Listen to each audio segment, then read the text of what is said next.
Hello everyone, welcome back to my channel. So আমি এখন আছি শ্যামনগরে আর এখান থেকে আমার আজকে ব্লগটা আমি স্টার্ট করছি। আমি চলে এসেছি আরও একটা সেমিনারে, আমাদের হোমিওপ্যাথির উপরে সায়েন্টিফিক সেমিনার। গুগল ম্যাপ দেখে 5 মিনিটের হাঁটা পথে আমরা পৌঁছে গেছিলাম রবীন্দ্র ভবনে, যেখানেই আমাদের সেমিনারটা হওয়ার কথা ছিল সকাল 9টা থেকে। বাট আমাদের কলেজে কেউই সকাল 9টায় এসে পৌঁছাতে পারেনি, কারণ ওদের ট্রেনের টাইম একটু পরে ছিল।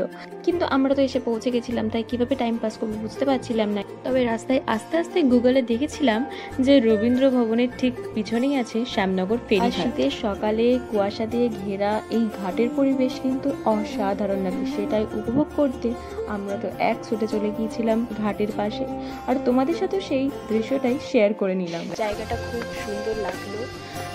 সকাল বলতে বেশি একটু কুয়াশা কুয়াশা হয়ে আছে, ব্যাকগ্রাউন্ডটা তোমরা দেখলে বুঝতে পারবে। তো এটাই ছিল আমাদের সেমিনারের গেট। ফাইনালি রবীন্দ্র ভবন খুঁজে পেয়ে গেছিলাম, বাট এরকম একটা সুন্দর বিয়েবাড়ি গেট দেখে আমরা কনফিউজড হয়ে গেছিলাম যে এটা আদৌ কোনো বিয়েবাড়ি নাকি আমাদের সেমিনার। তো পরে আমরা জানতে পারি যে এখানে একটা বিয়েবাড়িরও বুকিং ছিল। তো আমরা কনফিউজড হয়ে পিছনের গেট দিয়ে ঢুকে পড়ি রবীন্দ্র ভবনে, যদিও সেই সময় একদমই ফাঁকা ছিল। তো তারপর আমরা ভিতরে চলে যাই, আর এখানে একটা রবীন্দ্রনাথের স্ট্যাচু আছে। যেহেতু রবীন্দ্র ভবন, সেখানে রবীন্দ্রনাথ থাকবে, এটা তো খুবই স্বাভাবিক ব্যাপার।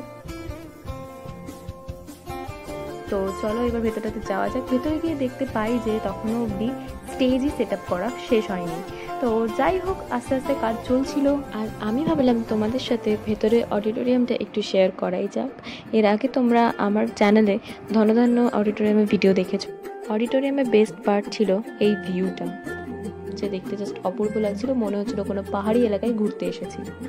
তারপরে আমাদেরকে রেজিস্ট্রেশনের জন্য ডাকা হয়, বাট এখানে এত ভিড় ছিল যে আমরা একটু ওয়েট করি। তো ফাইনালি ডেলিগেট নাম্বার মিলিয়ে আমরা আমাদের হ্যাম্পার কালেক্ট করি। সেখানে ছিল আমাদের ডেলিগেটস আই কার্ড, আরও অনেক কিছু, যেটা আমি তোমাদেরকে ভিডিও শেষে দেখিয়ে দেবো যে আমরা কি কি পেয়েছিলাম এই সেমিনার থেকে। তারপরেই ছিল আমাদের কফি ব্রেক। আমরা কফি নিয়ে নিয়েছিলাম, আর কফিটা কিন্তু ছিল খেতে দুর্দান্ত, জাস্ট ওয়াও। তারপরে আমরা কেক খেয়ে নিয়েছিলাম, যেটা আমাদেরকে স্ন্যাক্স হিসেবে দেওয়া হয়েছিল। এখানে মোটামুটি সব মাননীয় ব্যক্তিরাই এসে উপস্থিত হয়েছিলেন, আর আমাদের কলেজের ডিরেক্টর স্যারও এসে উপস্থিত হয়েছেন। ডক্টর রামজি স্যার প্রদীপ প্রজ্বলন করে নিয়েছিলেন। ডক্টর সুশান্ত মণ্ডল স্যার ডক্টর হ্যানিম্যানের ছবিতে মাল্যদান করে নিয়েছিলেন। উদ্বোধনী সঙ্গীতের মাধ্যমেই আমাদের এই সুন্দর সেমিনারটা শুরু হয়েছিল।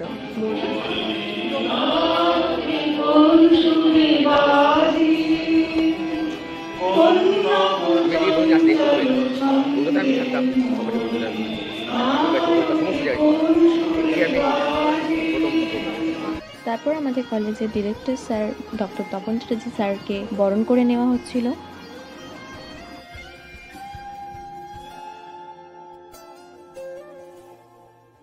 আমি একটা কথাই বলবো, এই হোমিওপ্যাথি আজকে এই যে জায়গাটা তৈরি করেছে, তার মূলে কিন্তু হোমিওপ্যাথিরা আমরা ইউনাইটেড ছিলাম।